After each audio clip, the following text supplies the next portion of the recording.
This program contains adult content.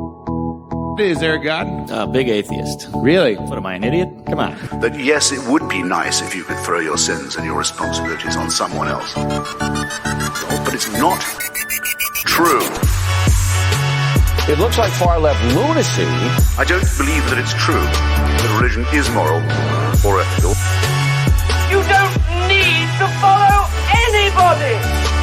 It's not human intelligence! If someone doesn't value logical consistency, what logical argument are you going to give them that will demonstrate that they should? Hello and welcome to the Godless Rebelution. Today is Wednesday, April 14th. This is episode 329. I'm Dan Ellis, joined in fucking studio. Holy shit! What? Oh my God. By three awesome peoples. I'm so excited to have you guys here. We've just been hanging out for several hours now and shooting the shit and drinking and chatting and doing things and junk and stuff. Wait, Dan, did you say you're joined by three awesome people? Uh-huh. That would be Mr. Ryan Duffy. Yes, sir. Mr. Taylor Grin. Hey. And Ms. Sandra Sparks. That's me. Oh! Like, we're all humans in the same room. Vaccinated humans. Yeah, yes. Vaccinated humans in the same room, chatting within close proximity of each other. And it was really fucking weird when you guys first got here. Like, it felt weird and awkward. You stood across the room for 2 hours. I don't know if you know this. We weren't sure, like, you how to interact. You ate dinner in the other part of the kitchen. I don't know. It felt weird and foreign to be in close proximity to other people without even masks being worn. Right. And yeah. Eye contact was weird. It's like, okay, hang on. I can't look at my keyboard. I need to. Yeah, it was very, very strange. I think I've adjusted now. I feel like you have. Yeah. And I've gotten over my initial, I don't know, just weirdness of the whole thing, because it's been a year since we've had people over to do anything. like you're the first humans we've seen other than ourselves and close family members, usually at a distance and or masked. Yeah. For quite some time. It's like, I think Sarah is very excited to have you guys come over tomorrow, because she just sent me a message saying, by the way, I got marshmallow sticks and marshmallows. It might rain, but if you guys are okay, they're okay with that. Dude, I'll stand in the fucking rain. I'm down. Now, that being said, if there's not Sarah. chocolate and graham crackers, I'm picking those don't up worry, on the way. She should have. Yeah. That. Oh, I'll just eat the fucking marshmallows. Well, I mean, Doing you s'mores. might, but I'm like, I can't not take advantage of that. Sarah will light a candle and make s'mores. Nice. Have you guys done s'mores in the house? Yes. Yeah. Well, Sarah has. I'm usually like, It's kind of early for that, Sarah. Regardless of the time? yeah, regardless of time, it's s'more time. It's always time for s'mores. Yes, always. So I am just thrilled to have you guys all in studio, that I finally got put back together earlier today after your arrival. I, of course, have just still maintained my normal busy fucking schedule that is getting tiresome, and I'm sure everybody's tired of hearing how fucking busy I am all the time. I know I'm tired of talking about it. I was about to say, nobody's more tired than you are, Dan. But, so I ended up having to work half hour past when I was supposed to be off, because I was in a meeting, because I'm thinking about, changing what I'm doing. I'll still be working at the IRS, but I'm thinking of changing my position there, because I'm getting exhausted and burned out with what I'm doing. So I'm potentially exploring some other opportunities, and was in a meeting that ran a half hour past when I had originally said I would be available, and you guys ended up just camping in my driveway for half an hour. So Only like 10 minutes, actually. It really wasn't that long. Oh, okay. Okay, good. But yeah, so things are going okay, but there may be changes in the near future, and if they do change, it'll be a change for the better. This new thing this new initiative that's starting at work that I am trying to get into, that will be pretty cool if I can get into it, but I don't know. We'll have to see. What have you guys been doing? Let's go with Ryan. We'll go clockwise here around the table. I'm just working on my backyard still. Got the garden boxes made. I saw that. I saw Sarah had posted a video of you inside one of the boxes with a drill, I think. Yeah, I was screwing all the metal panels in, and no shit, You didn't seem happy in the video. No, I was kind of exhausted. I don't like working out in the sun too much, even though I love working wildland fires when it's hot and shitty. But you don't get sun because you're covered in smoke. Yeah. But you can't breathe, and then you can't really even see the sun. It's totally different. But like duck squatting around in them, zipping all the sheet metal screws in. The next day, I was like, I feel like I just did a huge leg workout where I was just doing nothing but squats for an hour. So I was just duck walking around this thing, popping screws in, and I'm like, yeah, that's how you get that thick ass, Ryan. I got a thick ass already. I don't have any ass really at all. I love how this conversation has gone full circle. I have a patch of skin with a seam in it that's very hairy. That's... I thought you were going to say with semen in it. Well, not today anyway. Hi, Mom. Glad you're listening. We don't judge. Tell you what? No, that would be a totally different thing. No, I have. I'm sorry. Wow. No, that's yeah. I don't even know where to go from there. I have like negative ass. It's all migrated from my ass to my belly. It's just all moved forward. Like my hair falls off of my head and attaches itself to my shoulders and back. And for some reason, my ass too. Like what little I have, but basically, my legs just attached to my waist. That's what happens. You don't look that weird. That weird. Thanks for the qualification. You're welcome. So you've been building the flower boxes and stuff in the backyard and digging up grass and digging up to put all the pavers down here. Hopefully, maybe even next week or the week after, get the patio all done. Right, yeah, you were basically extending your patio out by using pavers around. Around what's there. So it'll be a 13 by 13 converted into a 21 by 21 foot patio. Nice. So much less grass to mow and have the dogs ruin and chew up and tear up. Or just water. Yeah. Oh, true, yeah. So, we're going to be xeriscaping the entire front yard, and that's going to be the next large project after this one. Yeah. Yeah. Yeah, I've been thinking about doing that with our yard. I just would have to find time to do it. Your front yard's so pretty. You've got so many flowers. Oh, thank you. Yeah, it looks very nice, I think. It's very welcoming. And we don't have a ton of grass. Like the most grass we have is there in the front yard, and even then it's not a huge patch or anything. We've got a lot of other landscaping and bushes and trees and plants and all that kind of stuff. Grass is the ultimate example of how everything is made up because that's the weed we just chose to keep. Pretty much. Yeah. Mm-hmm. Yeah, we keep the other weeds away from this weed. Yeah. Yeah. Yep. Mm-hmm. And it's not natural to this state. What, grass? Yeah. Oh, yeah. The grass that we grow on our lawns does not grow here naturally. Oh, yeah. It's not Utah bluegrass. It's Kentucky bluegrass. Yeah. Is the predominant thing that we use here. And we pay for that. Mm-hmm. Yeah. Mm-hmm. Kentucky bluegrass. I thought this was more of like a country or pop kind of state. Lindsey Sterling, you know. Oh yeah. Mm-hmm. Well, in the Motab, you gotta throw in the Motab grass. And you two fine people, Sandra and Taylor, have arrived here in Utah. You've been here for a little bit now? Yeah, we've been here a few days. We were frequent listeners will know that I've got a close friend, basically family member who, has been ill, and we, that drives you to make time for people, and so we drove out to spend some time, and we built a fence, which sounds bad, but actually was very fun. We spent a few days, obviously we hung out, but also we spent some time building a fence. We poured what must have been 20 posts for the fence and put up a few of the panels. Yeah. And then that big ass windstorm came through yesterday.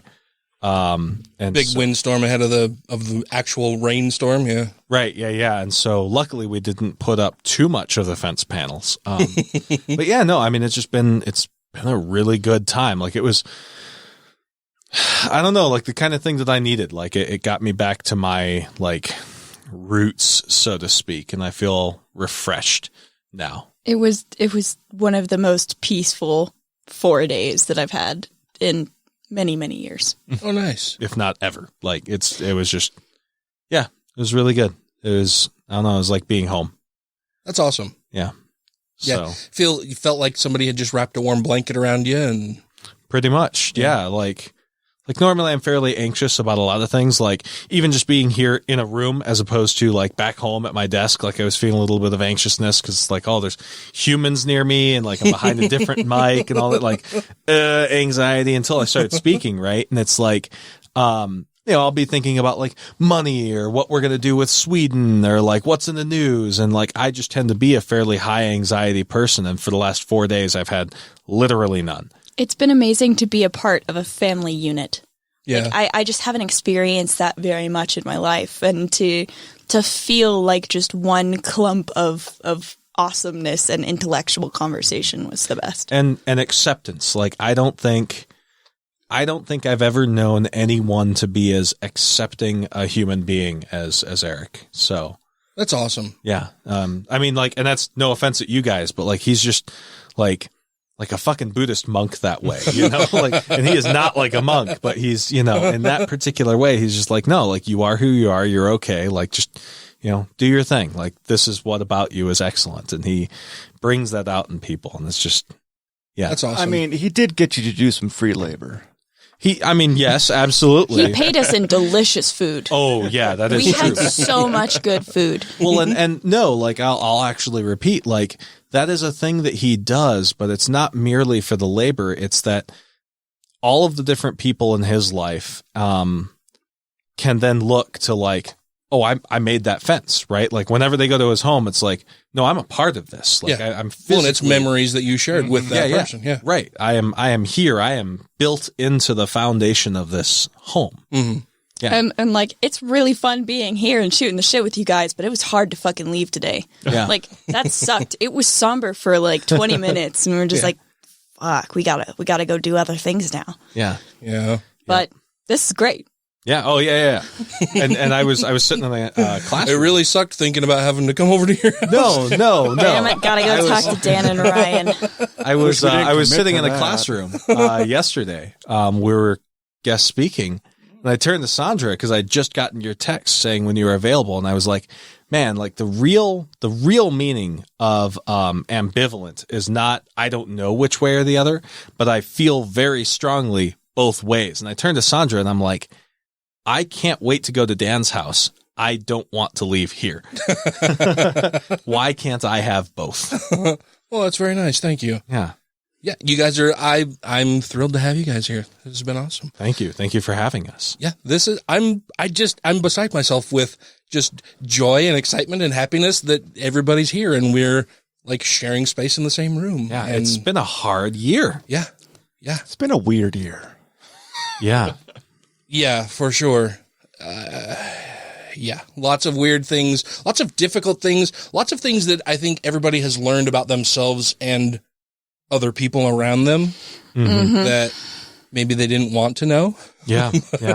I think we unfortunately learned that for a lot of people, their personal comfort is literally more important than the safety of others. Uh-huh. Oh, yeah. And I'll never forget that in Yeah. those people. Yeah. I'll never forget their selfishness. Oh, yeah. Also, there's things that I didn't know I had to learn. Like the fact that I require an office.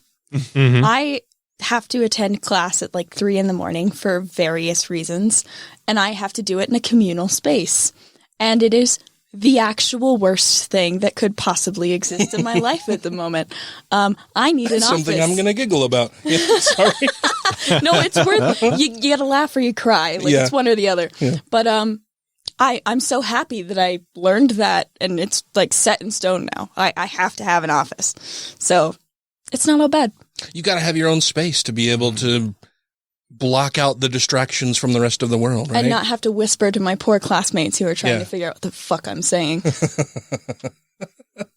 Yeah, I know that feeling. Yeah. Speaking of which, I just realized, because I've already told you guys, and I put it out on Facebook, but I got in. Malmö University selected me for a media and communication master's program. I was going to go back to my semen crack. See me after the show. Okay. I know where you're sleeping Let's tonight. step into your office. Eek. Yeah, no. So I will be at the same university as Sandra, and if Doxing me, huh? Yep. Yes. I don't think we had established that, but it's Had okay. we not established that you were at Malmo? It's okay. Okay. I mean, this No, isn't live. it's really We fine. Cat's out of the bag. No, it's good. I just don't think we had mentioned it before. Oh, had we I not? thought we established that you were on a laptop in the bathroom in your office. Oh, yeah, I'm shitting right now. Yeah. Yeah. Yep. Mm-hmm. How did we get here? 0 to 100. Yeah. So we have some things that have happened in the news recently and some other things that we were kicking around before we started recording that we're going to be talking about. And we'll do all of that after we get back from this here little breaky. Okay. Hi, this is James Hubert, author of Kissing Heck's Ass, and you're listening to the Godless Rebelution. It's all Christianity, people. The little stupid differences are nothing next to the big stupid similarities. He's right. Can't we all get together and concentrate on our real enemies, monogamous gays and stem cells? Thank you to everybody who has rated the show on iTunes and Stitcher and are following us on YouTube, Twitter, and Facebook. And to all our Patreon patrons, you make the show possible. All right, and welcome back. We just took an extended break that went all over the damn place. But I saw some really fucking cool shit that Sandra's doing a cross stitch of the show logo that I didn't know you were doing. That's very, very cool. Yeah, I'm having fun with it. We're hoping that it gets done before we leave town, I'm and if really it doesn't, trying. we will ship it. She had the idea like a week ago and started work, and she's like, "I'm going to get this done," and then got to like 3 days before we left town. She's like, "Fuck!"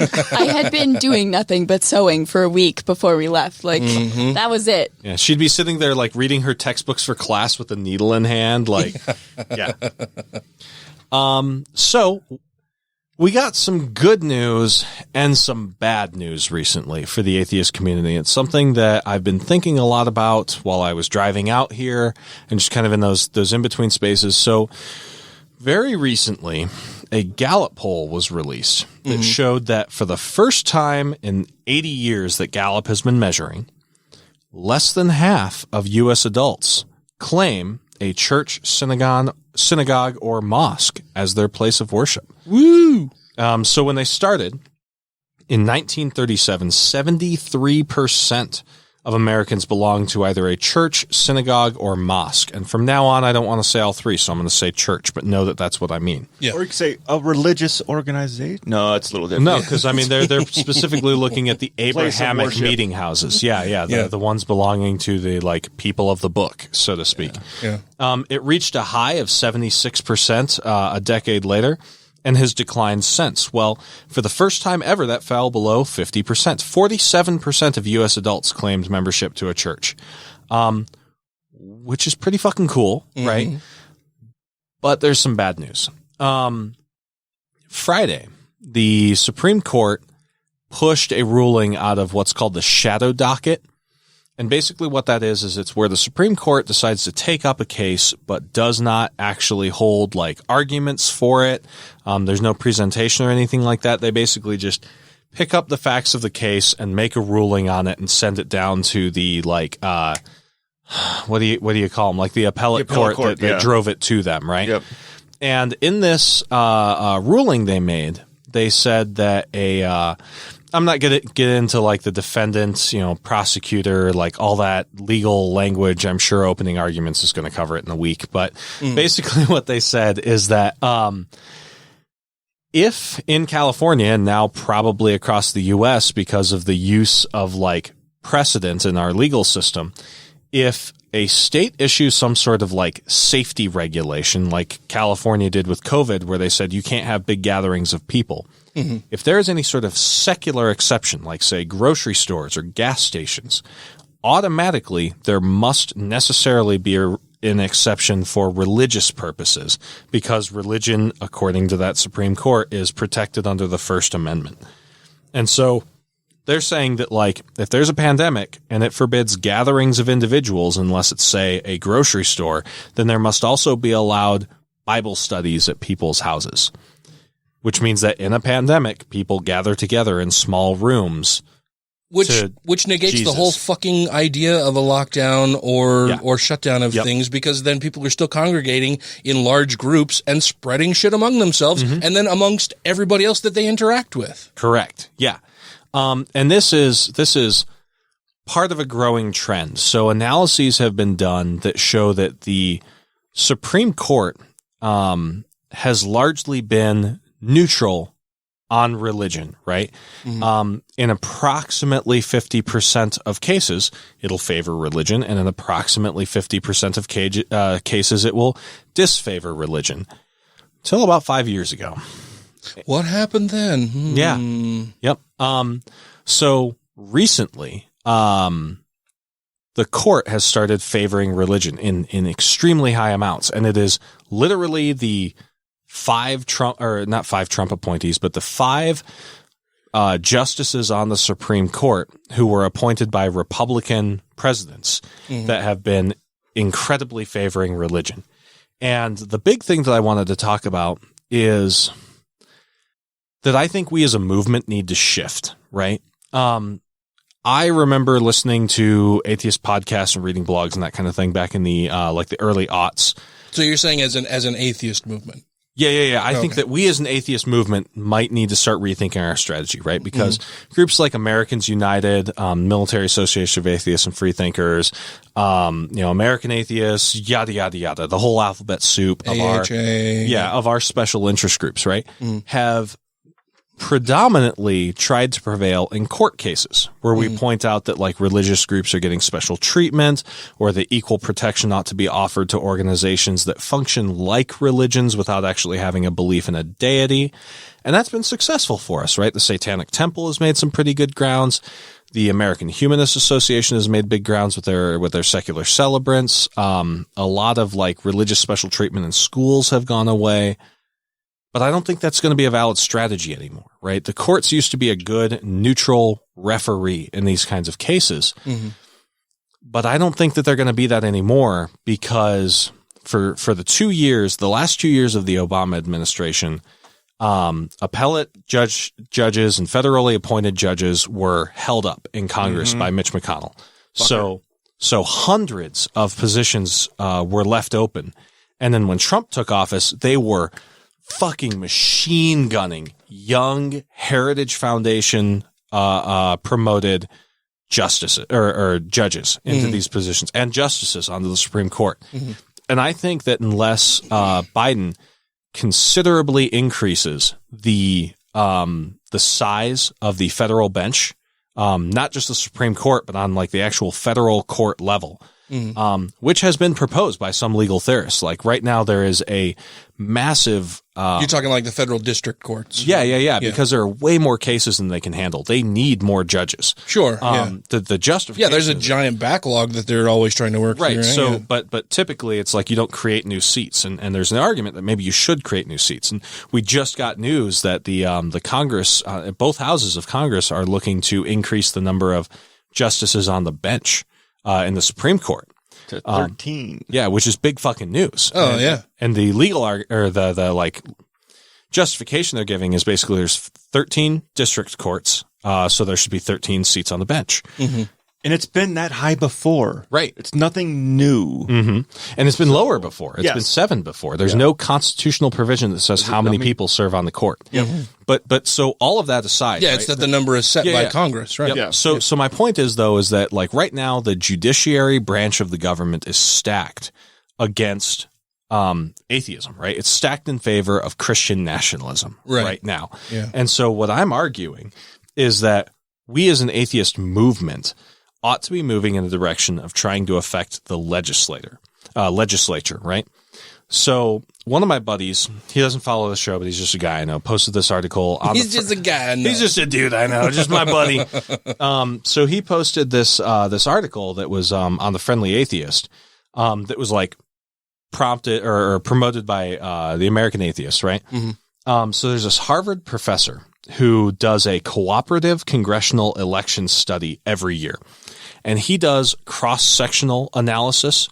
So a lot of times when you look at demographics, they'll look at like, okay, how do men vote, right? How do, Jewish people vote? How do Republicans vote? That kind of thing, right? So what he does is he actually breaks people down into a cross section. So he looks at what political party are you and what religion are you, right? So he would break down, for example, like, agnostic Republicans, right? Catholic Democrats, etc., right? So it's like a subgroup within. Yeah, so he breaks down, he basically says like, okay, so you're a Democrat and you're a what religiously, right? Or you're a Republican and a what religiously. And when broken down that way, the largest voting block using that kind of intersectional term were white evangelical Republican voters who made up 13.1% of the electorate, right? So of all people who vote, 13% of them are white evangelical and Republican, which is massive, right? That's a huge single group because they tend to vote in a very particular way. Oh yeah. Yeah. They vote en masse together against or for whatever. And this is, we're going to be generous here, right? Because if you take the nuns who are Democratic, right? And that's going to be atheists, agnostics, and nothing in particular. And that's why I add the caveat, because nothing in particular can be everything from like people who don't care to people who believe in horoscopes, right? Yeah. But if you take or have some vague airy-fairy notion of, I'm spiritual.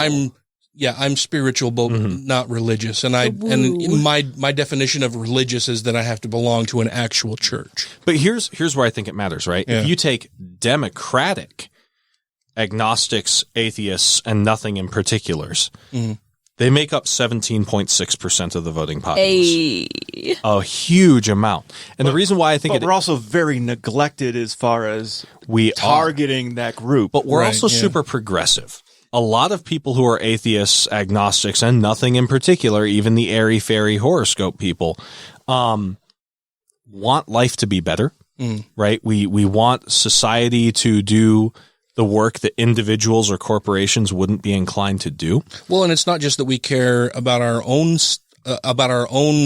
interests and sake. It's that we want to make sure that we're protecting other marginalized groups as well, right? Like, maybe it's just me, thinking highly of my own self and ideals, but I've always viewed a lot of my political opinions as being the thing that drives me to not only care about what's good for me and my team or brood or whatever, however you want to, classify it, but that I care about what happens to people outside my own group. Like I want to try to improve things for as wide a group as possible. Not just my people. Well, it's like Sandra and I can't have kids, right? We don't want kids and we made it so that we can't have kids, but like we're happy for our like property taxes to go to a school district because I don't want other people's kids to be stupid assholes. Yeah. So I've got a question for you about that data set. Yeah. So that is people who actually vote.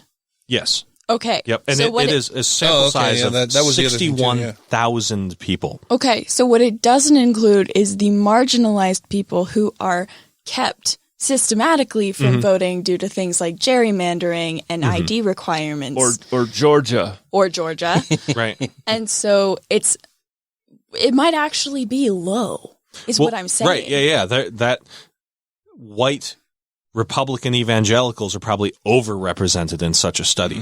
And so, but I don't want to get too much in the weeds of like that study in particular, because my overall point going back to it is that our previous strategy, when I say our, I mean like the big A atheist community, has been to create societal structures that perform the jobs that religion has historically performed, and then to wedge our way into the social space and do those things, to do charity, to help people out, to do like life phase ceremonies, like weddings and funerals. You're a celebrant, right? And like I was, but I let my thing lapse and I need to redo it at some point. I just go online and pay them the $5. Yeah. Well, it's been so long that I need to like register. I'm a priest in the Church of the Flying Spaghetti Monster. Yeah. And I was a secular celebrant for the American Humanist Association. I need to get that re-upped. So the thing is that, yeah, historically we filled those spaces and then we would try to do that and religious states would try to stop us. And we would go to the court and say, no, we're doing the same thing. Let us keep doing the same thing. And that worked, right? That's the whole model of the Satanic Temple. And that was one of the victories that the AHA was very hard fought and won, is to allow secular celebrants and people to perform ordinances for weddings and shit like that. And until the judiciary changes, right? Until we have found a way to repair the damage that Trump and the rest of the Republicans did, I don't think that's a valid strategy anymore. And so I think that what we as the atheist community need to start thinking about is how can we make an impact on the legislature, right? One of the things that comes to mind for me is that a group of other atheist podcasters did a telethon kind of thing on YouTube and raised what was it? Like $250,000 or some shit like that for Raphael Warnock, who is a priest, right? Yeah. In Georgia. And so much so that pastor, yeah. Yeah, sorry, you're right, pastor. So much so that one of his major campaign advisors ended up coming on their show. And can you imagine, right? A campaign advisor for a religious Senate candidate coming onto an atheist show, right? 10 years ago? No. Oh, absolutely no. Yeah. the fuck not. No, dude. Fucking what? It was less than 5 years ago that at the Utah Pride Festival here, atheists of Utah and the Godless Rebelution were shunned by Equality Utah. Oh, yeah. Mm-hmm. Yeah. Because we were atheists. Yeah, right. We were walking around interviewing different groups. It's we're not interviewing you as an atheist exactly, but we just want to get your perspective on Pride, gay marriage, what you're here for, what you're promoting. Yeah, why are you here at the Pride Festival, period? And then it was, okay, yeah, sure, I'll talk to you. By the way, what organization are you with or who are you representing? Mm-hmm. And we said, we're with Atheists of Utah and Godless Rebelution podcast. And we can't talk to you. Yeah, I'm sorry, I can't talk to you anymore. So my big point is, right, if I can kind of envelope this into something like a call to action, right? Yeah. It is super easy for us to pat ourselves on the back and say, fuck yeah, 47% of people are going to church for the first time ever. We're not Denmark yet, guys. Right now, more than ever, the wall of separation between church and state is crumbling because of the changes that were made to the judiciary. And we need to take that seriously. And I think that when I say we, I mean you, you listening, look at who is running against the county commissioner, right? Look at who's running for city council. Look at who is running unopposed to a position that might not even be full-time. There's a lot of local government positions that are not even full-time. It's something you show up to once or twice a month. But you're involved and you might be the only person to run against that other guy or the only person to run. I voted before where there was literally no name next to a box for a government position, right? Mm-hmm. Every election I've ever voted in my life has had somebody running unopposed. With no. Yeah. So we need to do that. We need to start identifying politicians whose values align with us because damn well that Christian nationalists are saying, well, this person is anti-life, right? So you should vote against them, right? Mm-hmm. We need to be doing the same thing. We need to start addressing the legislature. We need to start donating money. We need to start phone banking. We need to be aware, and we need to run for lower level offices. It was so important in the early days of the atheist movement for us to come out, right? That was the biggest thing that we were hearing is that to try to normalize it. Yeah. So that somebody could say, oh yeah, I know an atheist and he doesn't drink the blood of babies, right?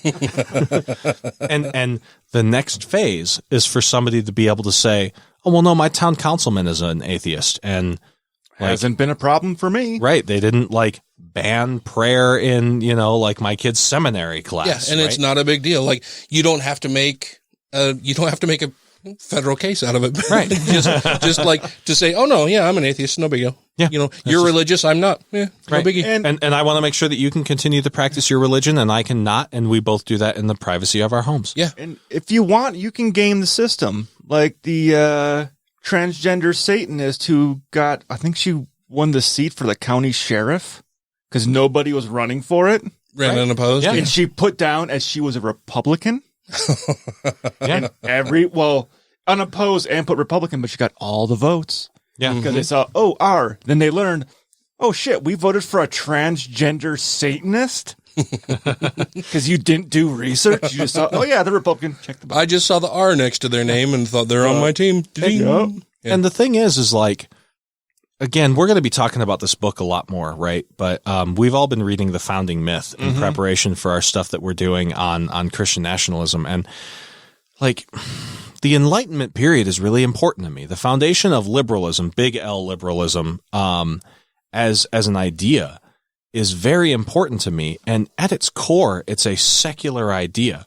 It's this idea that like whatever religion you may have, it has no business dictating public policy. It has no business dictating the laws that govern all of us in this country. And I think that we need to start being better statesmen. You know, if you pardon the gendered term, like we need to be better statesmen, people who are involved and informed. And involved doesn't mean making angry Facebook posts. Involved means showing up to city council meetings. It means running for local positions. Yeah.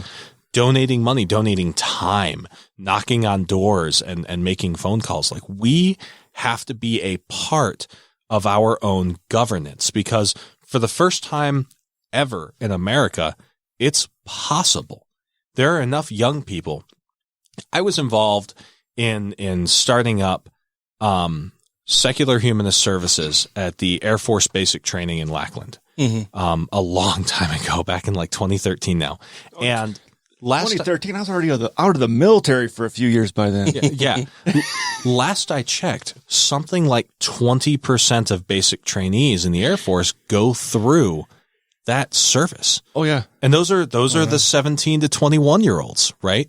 Those are young people. And you're almost, when I went through in 2002, it was go to church or mop floors. Right. And it's like, well, fuck, I don't want to mop floors and fucking polish fucking floors. So I guess I'll go to church and just fucking twiddle my thumbs and listen to some dumbass that wasn't an option. say a bunch of stuff. Yeah. And like, I'm not tooting my own horn. What I'm saying is that like something that started out as 7 guys in a hallway now fills the same space as the Catholic services and draws just about as many people. And anecdotally, somebody that's really close to me who just went through basic training went to humanist services and also went to all of the other services that were offered because he had no experience with religion. And he came out of that a humanist. Right. And it was really cool, but he took the time to go to all of them. But we have like the old ways are dying off, right? Demographically. And the people who are starting to acquire the right to vote are perfectly okay voting for a non-religious person. For the first time in our lives, being an atheist isn't an immediate disqualifier for office, regardless of what the law says. We need to fucking do it. Like our time is now. We need to stop twiddling our thumbs and saying, well, I'll never make it because I'm an atheist. You don't have to make a big deal out of it, right? But if somebody asks you, say so, but just try. Oh yeah. And also vote every 2 years. And not for a fucking third party. Right. Please. And please stop doing that. You have to work within the frame that you're provided. Yeah. And sometimes your local votes may take place at like a totally different day. Yeah. There are some local votes that'll take place in like a fucking June. Figure out when it is. Be involved. So I'm going to push back on you a little bit, and we haven't had this conversation beforehand. Well, fight. No fight. No fight. A thought experiment. Okay. Not even that, really. It's just a comment. But I was hoping for some thought. Oh, man. I have to get out of my armchair now. Right. The last time that I was here, we talked about how atheism is simply a statement of not believing in a God. And I wonder whether or not it is harmful to run a political platform only on the things you don't believe in. So, like, if I'm an atheist running for office, I'm running on humanist values. Yeah. Right. Yeah. So like, I think that part of it is we need to own atheism, but recognize and separate it from what we fundamentally believe in. Mm-hmm. And that's a distinction I don't see being made in your argument. Well, I think it would be made because even with a religious person, like, okay, they believe in God. Right. Now we go to what do they believe? What God do they believe in? Right. And what, where do they take their stuff from? And so even as an if you atheist, take somebody, I'm an atheist. I don't believe in God. Mm-hmm. These are the humanist values I do have. Right. Mm-hmm. But how many people know what a humanist is? Not a lot. Take some explaining, which is hard. Well, if you take for granted the religious person that their religion is the sole or primary thing dictating their views in life, that's their driver for everything. Yeah. So they may be like a single issue person. Yeah. So they may say like, oh well, I believe in pro-life, right? That's like the majority of their platform, and otherwise they just say like blanket Republican, like just put an R next to my name and I'm going to campaign on being pro-life, right? And pro-cops or something like that, right? Though we have no real platform these days. These are the things that traditionally we have stood for as Republicans. And people will vote for that, right? And so I would say that the opposition to that is, like being an atheist informs me that I think that evolution should be taught in schools because the alternative to that is creationism and it's bullshit. Yeah. Being an atheist informs me to be pro-choice because I know that the only functional basis of being anti-choice is a belief of fetuses being ensouled at a certain point prior to birth, right? Typically at conception for the Catholics. Well, then it just sends them to Jesus faster. What's the big fucking deal there anyway? At a certain level, you could campaign on being an atheist solely for wanting to build a wall of separation between church and state. And you are correct. It should be, I would argue, must be more than that. But you can't go tit for tat with somebody who's no, I'm a Republican preacher and I'm running on pro-choice.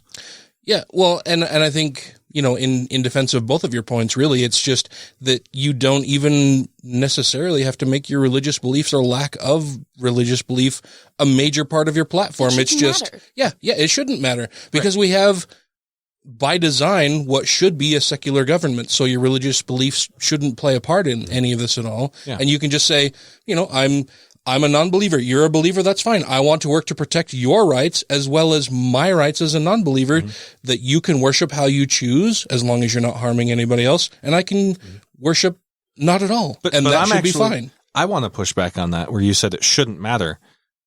It doesn't matter that it shouldn't matter because right now it does. Yeah. Right now, Christians in the Congressional Prayer Caucus and the Heritage Foundation are doing everything that they can to create a theocracy.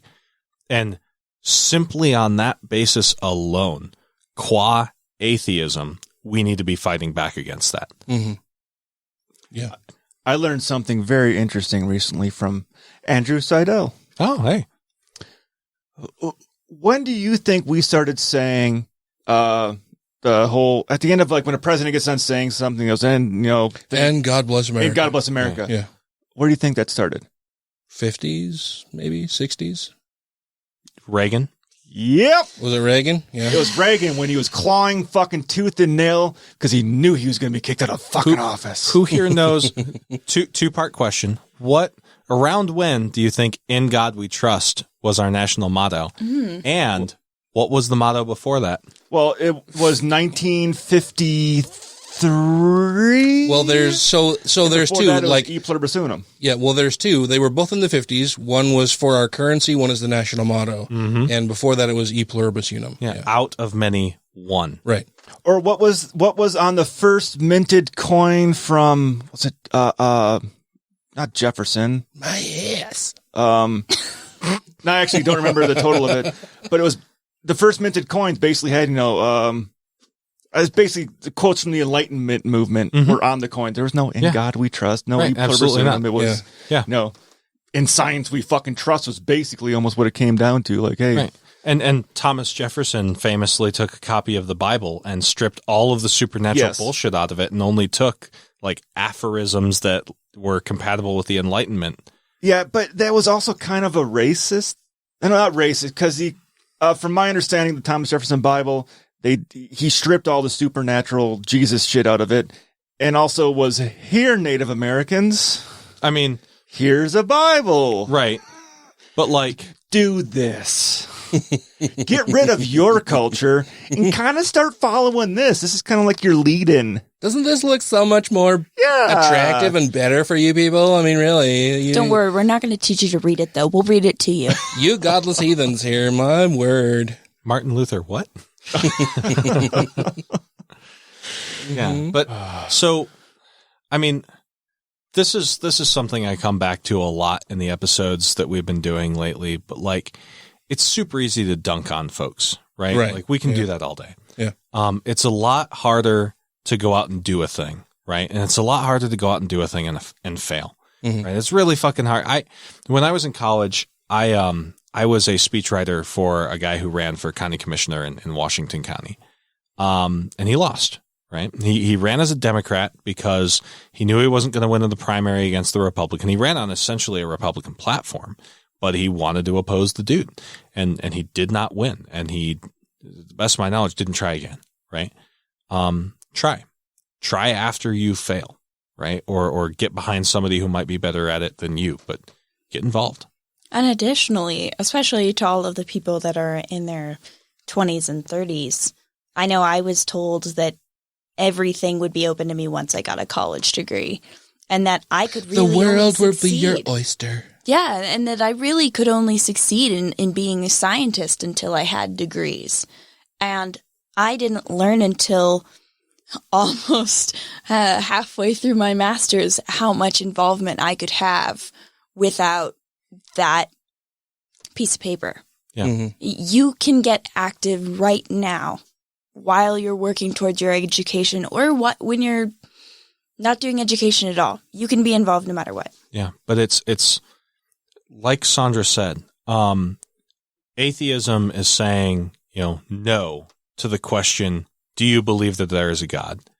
And we need to engage in positive atheism as well. We need to say, well, not only do we not believe that there's a God, but we positively believe that a government that respects the separation of church and state is a better government to live in, and take personal, direct action to ensure that that government exists. And the way to do that is to run in elections and to donate to elections and help win elections. And that the government, for the people, of the people, and by the people, shall not perish from this earth. You're really damn good at those quotes, by the way, Dan. Like, you're a damn good voice actor. Don't know if you know that. I do some voices here and there. Yeah, he's quite famous. Stop that. Take the compliment. Well, thank you. Hey, this is Mark Nebo, the founder of the Normalized Atheism Campaign, and you are listening to the Godless Rebelution.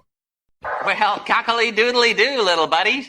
Let's thank the Lord for another beautiful school day. Thank the Lord. Thank the Lord? That sounded like a prayer. A prayer. A prayer in a public school. God has no place within these walls, just like facts have no place within organized religion. If you have questions, comments, concerns, compliments, corrections, criticisms, or concepts for content, contact the show via email at godlessrebelution@gmail.com, by text or voicemail at 330-81-REBEL, or Twitter the twatter at TGR Podcast. Thank you! Motherfucking Arkansas. Those sons of bitches. I fucking hate Arkansas so much. We hated Arkansas last week. We didn't even say it on the show, though, but we hated Arkansas last week. I hate Arkansas every fucking day of the week. I've hated Arkansas since 2014, but that's a story for another time. But, I thought this year was all going to be Republicans and conservatives just attacking trans stuff. Uh-huh. They were forcing all that bullshit through. Now they're trying to slip some fucking creationism through this motherfucker, too. Oh, no, they didn't. Wait, Arkansas, is that where the Ark Encounter? No. That's Kentucky. That's Kentucky. Yeah. Another place where they fucked their cousin. That would be too punny. I'm sorry.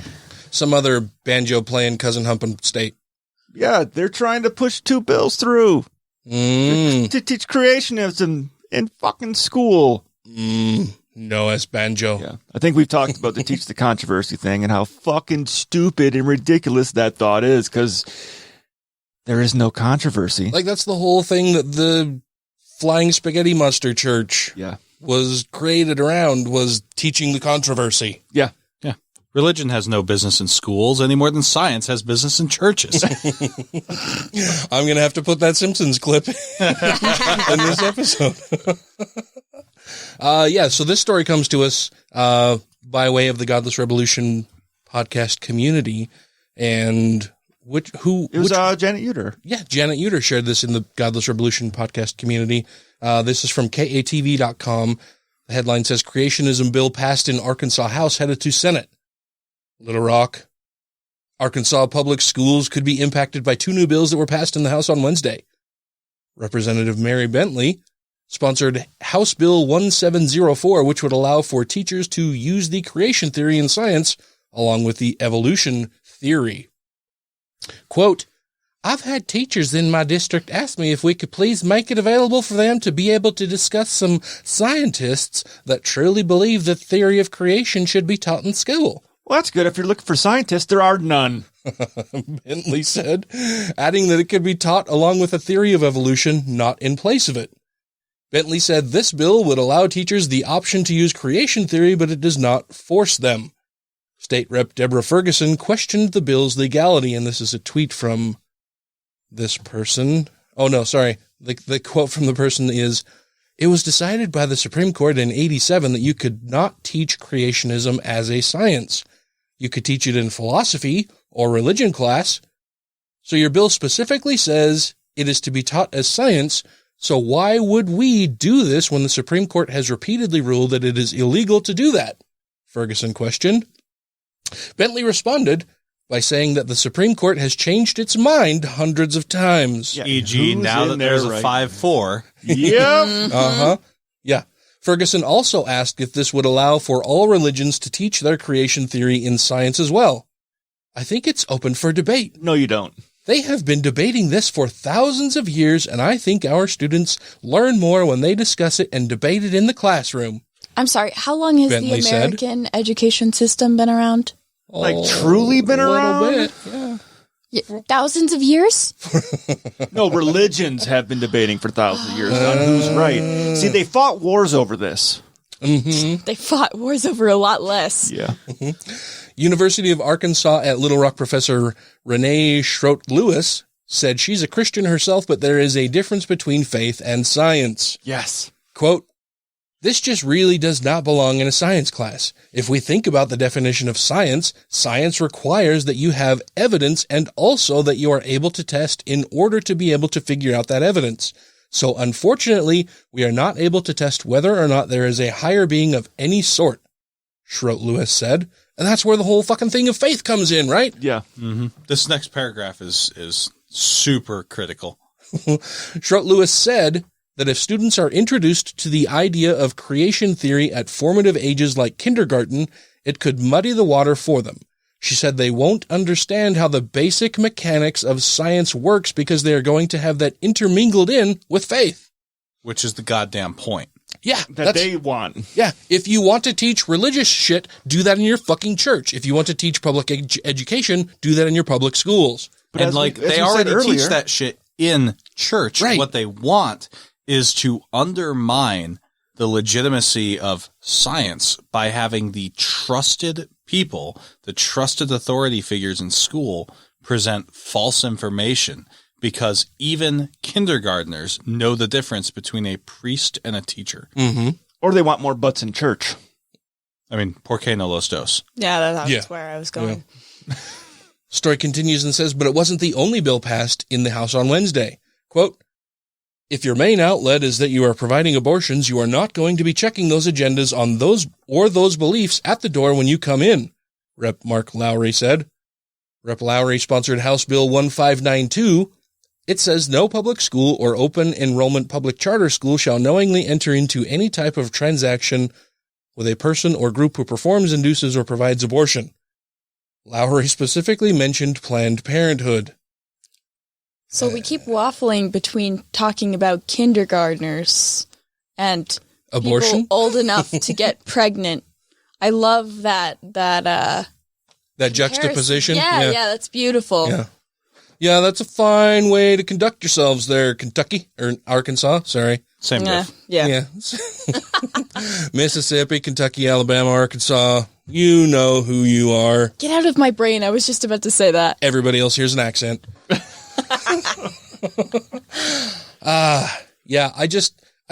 Why are we still having this fucking argument after the Scopes trial, after decades of argument about the separation of church and state? Why are we doing this stuff? I've got this. Taylor, I've got this.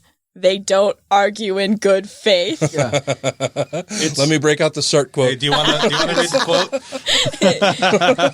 It's because now the courts are stacked in their favor to get their way. Which Courts are means about we to be as different. atheists need to start working legislatively. Mm-hmm.